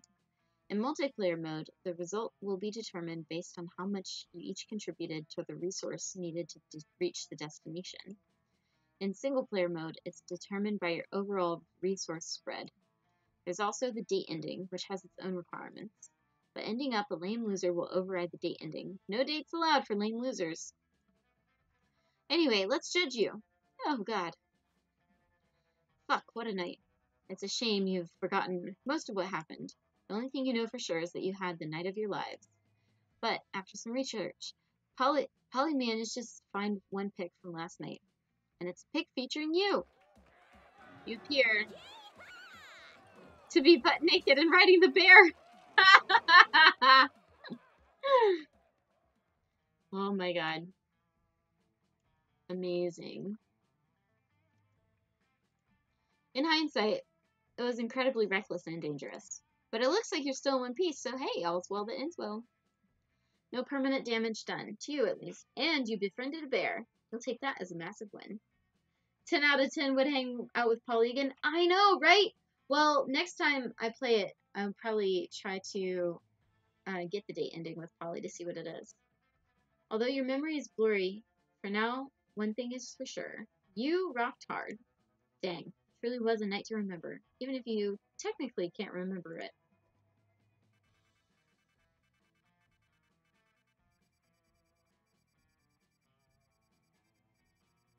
Yay! Oh, are there 3 different destinations endings for each? Wow, that's a lot of endings. Good endings, one of 38. Sheesh.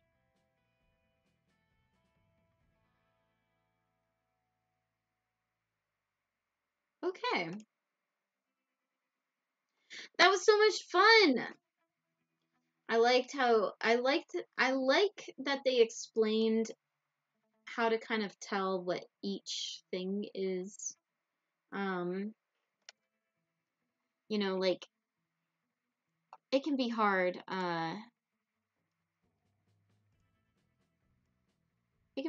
to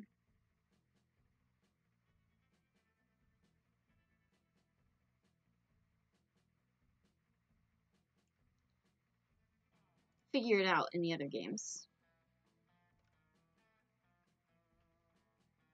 We never got to the fanfic. Don't worry. Don't worry, Pump. We'll go look up fanfic on AO3.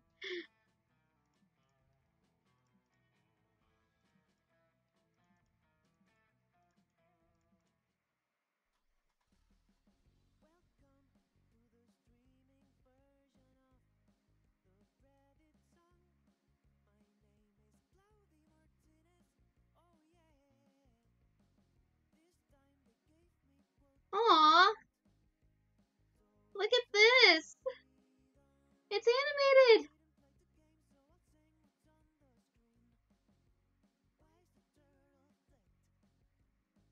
This is the streamer friendly version. The non-copyrighted song. Oh my god, I love all these end credits.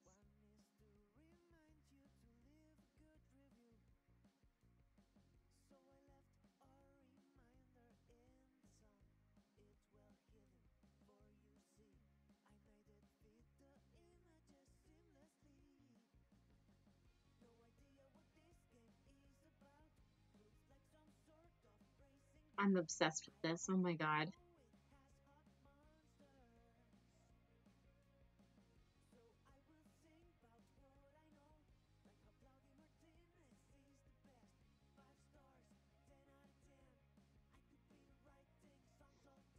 If only I had paid attention to the names. Look at my girls! Oh my god.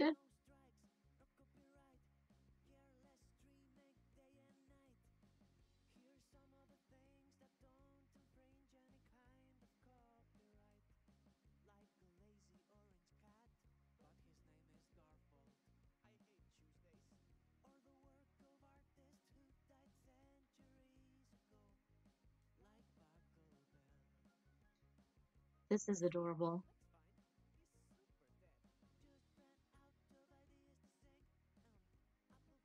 I could watch this forever.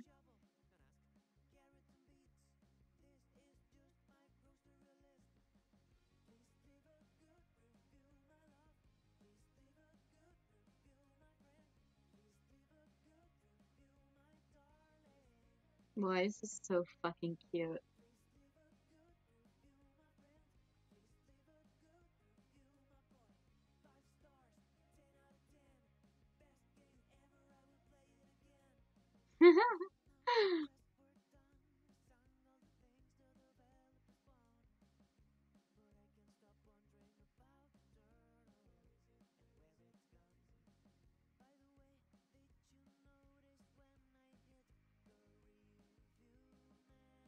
Oh my god. Every time they show a picture of Zoe and the player character as Naruto and Garfield, I'm like, oh my god.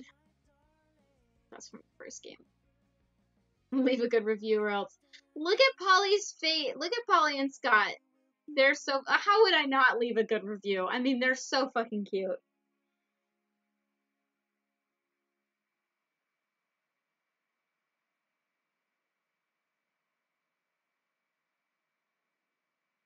This is so wholesome. For a game that's consistently not wholesome, this is so fucking wholesome.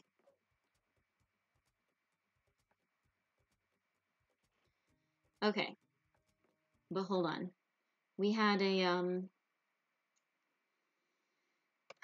request for fan fiction. Leave review saying 10 out of 10 couldn't keep hand out of pants. Oh my god. 10 out of 10 would play with one hand again. Fuck.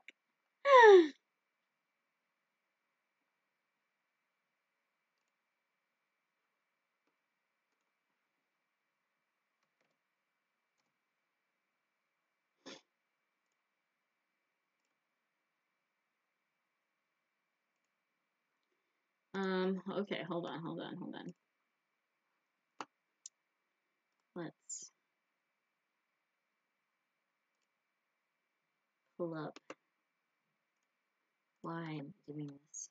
AO3.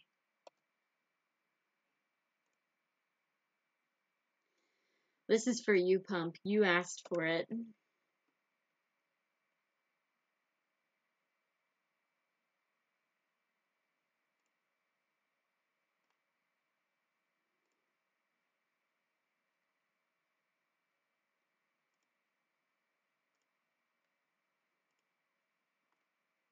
Oh god.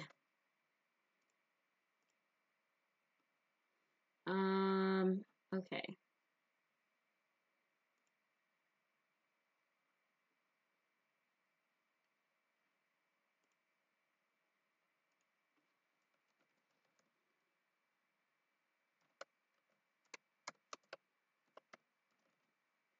What's Scott's last name again? Scott. Monster Prom. Scott Howell. Okay. I don't know. That should have been obvious. But anyway.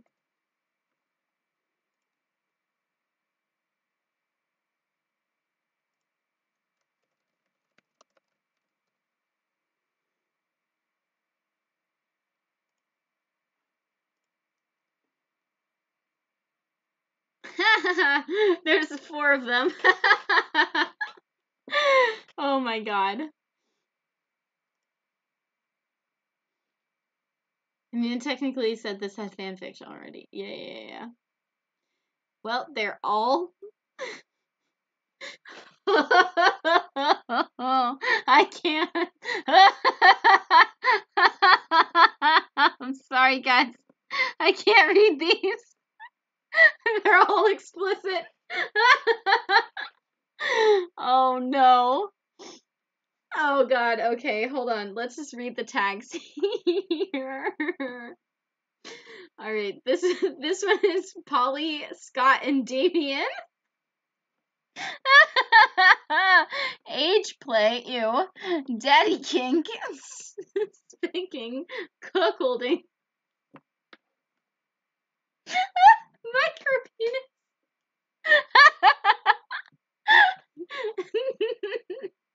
Oh no. Research for later. No. I'm not into that. I'm not into that ship. That's no. Oh god.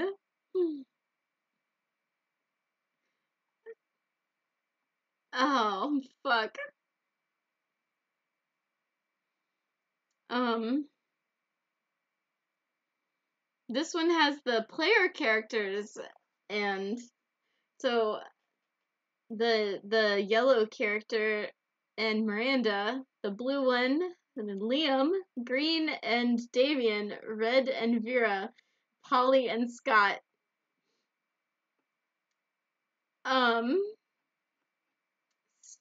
Truth or Dare, 7 minutes in Heaven, sloppy makeout, oral sex, love job, cuddling, orgy, Tinder sex. Rough sex, alcohol, violence, and swears. Did I hear? No. Yeah, sloppy makeouts.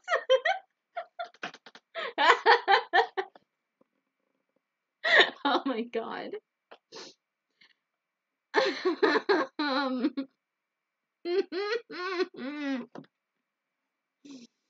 And then this one is just Polly and Scott. One of the tags is I love Scott so much. Y'all don't understand.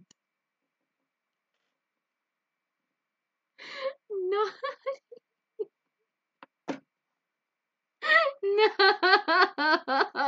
No. Werewolves, blue top fighting. Well, Scott tries to bite, but Polly goes so it fails. Not for me. It's just that the gin might need this after the drink.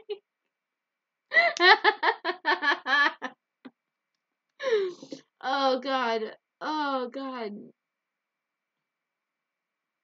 I'm gonna make a fanfic with the tag shaking hands. Well, what was who was the one, which was the tag that you thought that you were asking, are there ships, do you think if there are ships, was it the one with Damien, or was it the one with Liam? Hand holding. Yeah, none of these go as far as hand holding. Jeez.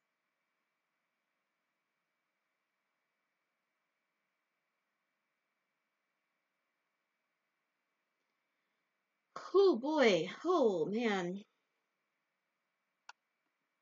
I can't actually read any of these. Not on stream. Nope. Oh boy.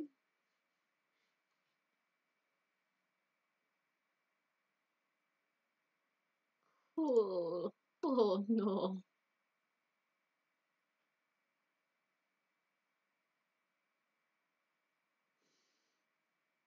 I have no clue of the names. Was it the purple guy or the red guy? Throughout the whole stream, I was getting through the beginning of Pokemon game at 9 frames. Listen, no judgment, none whatsoever.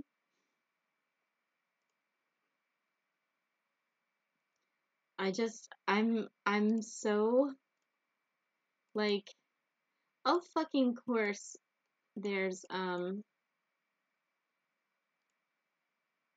of fucking course, there is,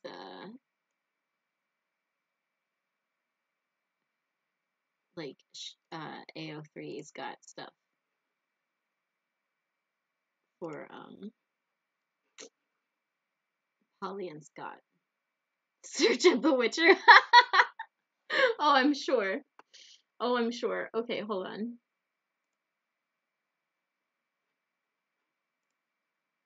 I don't even have to, The Witcher. I'm not even gonna put in a specific one. The Witcher. Let's just do TV for now. Relationships, yeah. Okay.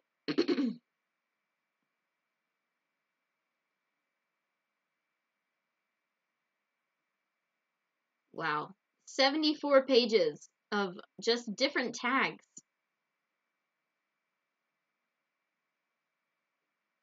Holy shit.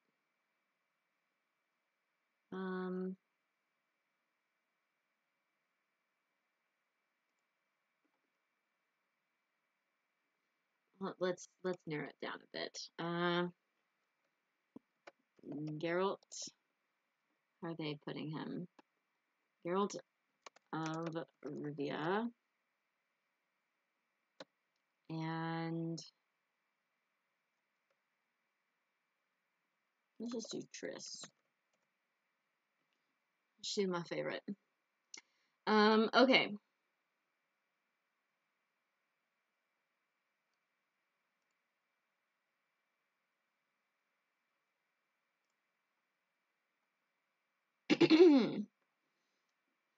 After that, look up Pump Daddy C. Okay. Some of these are not all of the, let's just look at the explicit ones. Because those are the funniest.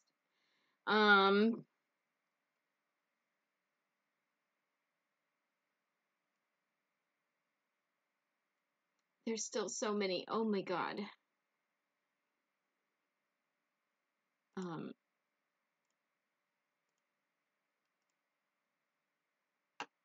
There's 3 pages of these. If you don't put any.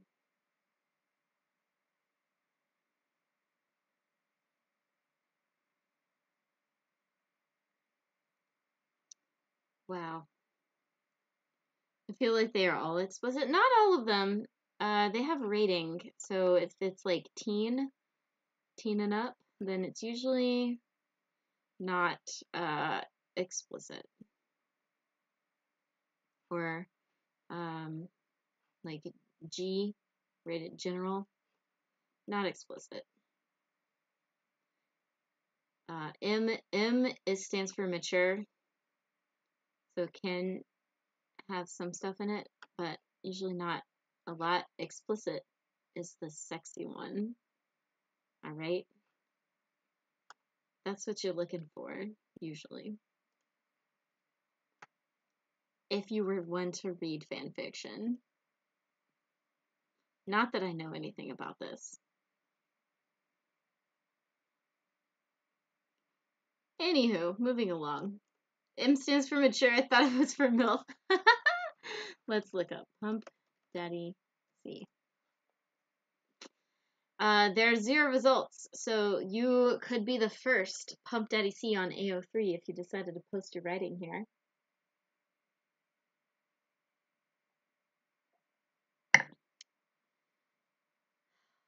Oh boy. What has this gotten into? Alright. Well, I think that's a great place to end the stream. We played a round of Monster Road Trip, and it would take another 2 hours to play a second round, so not gonna do that. But I will be back on tomorrow night. I found a jump scare game called oh god, what is it called?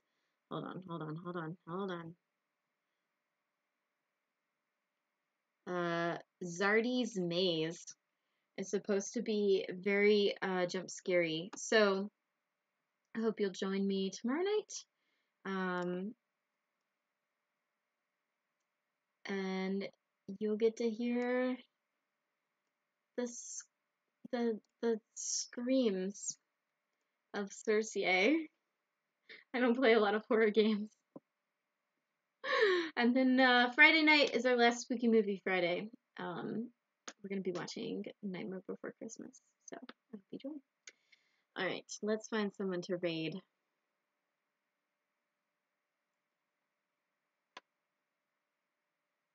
Oop, get the raid message up.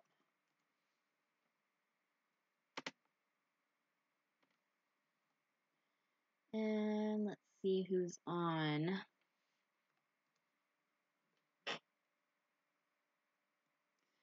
Do.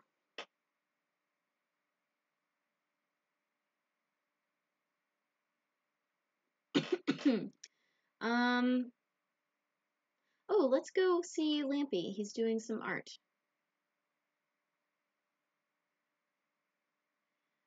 Cersei would be screaming funny.